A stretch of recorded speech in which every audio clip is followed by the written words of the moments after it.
इंसान नहीं मशीनों के हाथ में होगा जीवन मौत का फैसला।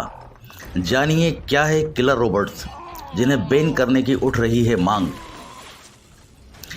हाल ही में किलर रोबोट्स पर बैन कराने के लिए यूएन की पहल पर जिनेवा में हुई 125 सदस्य देशों वाले समूह सीसीडब्ल्यू की बैठक बेनतीजा समाप्त हो गई। किलर रोबोट्स यानी हथियारों से लैस ऐसी मशीनें जो इस बात का निर्णय खुद ही लेती हैं कि हमला करना है या मारना है। इस बैठक का उद्देश्य मानवता के लिए खतरे के रूप में देखते हुए किलर रोबोट्स पर बैन लगाना था, लेकिन कुछ ताकतवर देशों के विरोध की वजह से इस बैठक में कोई फैसला नहीं लिया जा सका।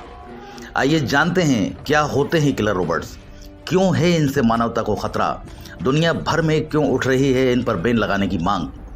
किलर रोबोट्स पर बैन लगाने की मांग को लेकर आपका क्या कहना है, कमेंट सेक्शन में हमें ज़रूर बताइएगा। चलिए शुरू करते हैं। क्या होते हैं किलर रोबोट्स? किलर रोबोट्स या Leathern autonomous weapon system artificial intelligence पर आधारित ऐसी मशीनें या रोबोट्स हैं जिनका काम इंसानी आदेश के बिना ही खुद से हमला करना या मारना होता है।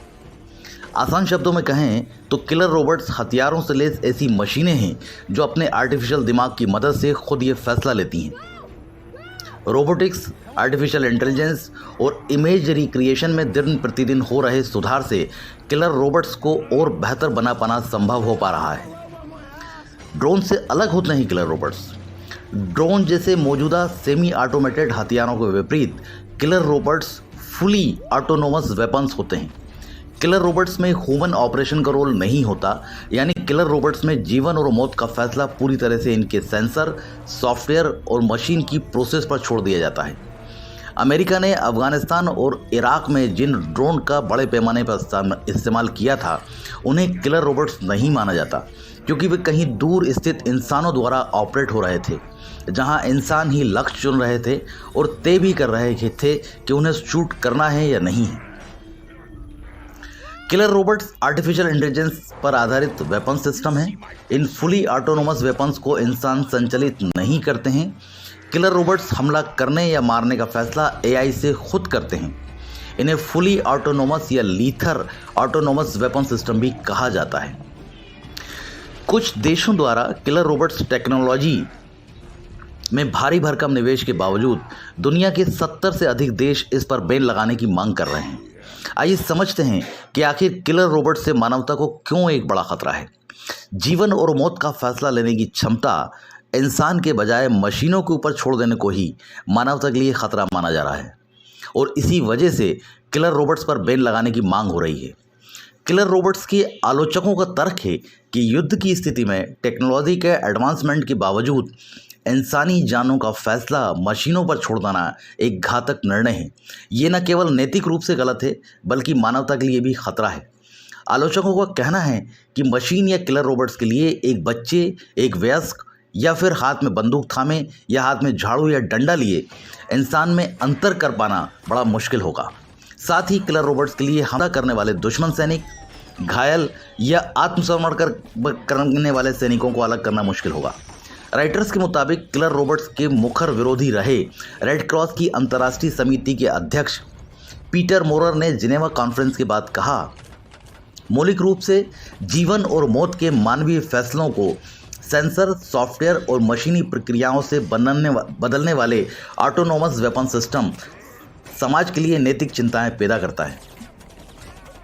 अल जजीरा के मुताबिक स्टॉप किलर रोबोट्स के समन्वयक रिचर्ड मोयस ने कहा, सरकारों को मशीनों द्वारा लोगों की हत्या के खिलाफ मानवता के लिए एक नैतिक और कानूनी रेखा खींचने की ज़रूरत है। किलर रोबोट्स को क्यों ज़रूरी बता रहे हैं कुछ देश? किलर रोबोट्स पर बैन लगाने का विरोध करने वाले देश इसे भविष्य के लिए ज़रूरी बताते हैं। उनका तर्क है कि किलर रोबोट्स युद्ध की आपात स्थिति में इंसानी सैनिकों को न केवल नुकसान से बचा सकते हैं, बल्कि इंसानी सैनिकों की तुलना में ज़्यादा तेज़ी से फैसले भी ले सकते हैं। किलर रोबोट्स के पक्ष में तर्क देने वालों का ये भी कहना है कि रासायनिक, जैविक, रेडियोलॉजिकल और परमाणु हमलों से प्रभावित क्षेत्रों में भी इंसानों के बजाय इन मिलिट्री रोबोट्स का उपयोग किया जा सकता है। साथ ही बारूदी सुरंगों, जवाबी हमलों और जीवन के लिए खतरनाक मिशनों पर भी इन किलर रोबोट्स का इस्तेमाल क्रांतिकारी हो सकता है। ऑटोनोमस वेपन सिस्टम या किलर रोबोट्स के जरिए भविष्य में होने वाली किसी भी जंग में आगे रहने के लिए कई देश कमर कस चुके हैं। किलर रोबोट्स के विकास की लड़ाई में अमेरिका, रूस, चीन, फ्रांस, ब्रिटेन और इजराइल जैसे देश तो करोड़ों डॉलर निवेश भी कर चुके हैं। अमेरिका सेना की नज़रें कुछ सालों में अपनी जल, थल और वायु सेना को किलर रोबोट से लैस करना है। वहीं रूस भी किलर रोबोट्स को ध्यान में रखकर न्यूक्लियर हथियारों से लैस सबमरीन विकसित कर रहा है। चीन ने कहा है कि वे किलर रोबोट्स को विकसित करने वाली तकनीक आर्टिफिशियल इंटेलिजेंस का 2030 तक ग्लोबल लीडर होगा। किलर रोबोट्स के बारे में आपके क्या विचार हैं? ये बेहतर है मानवता के लिए या नहीं है? ये होना चाहिए या नहीं होना चाहिए? कृपया कमेंट्स के सेक्शन में ज़रूर बताइए।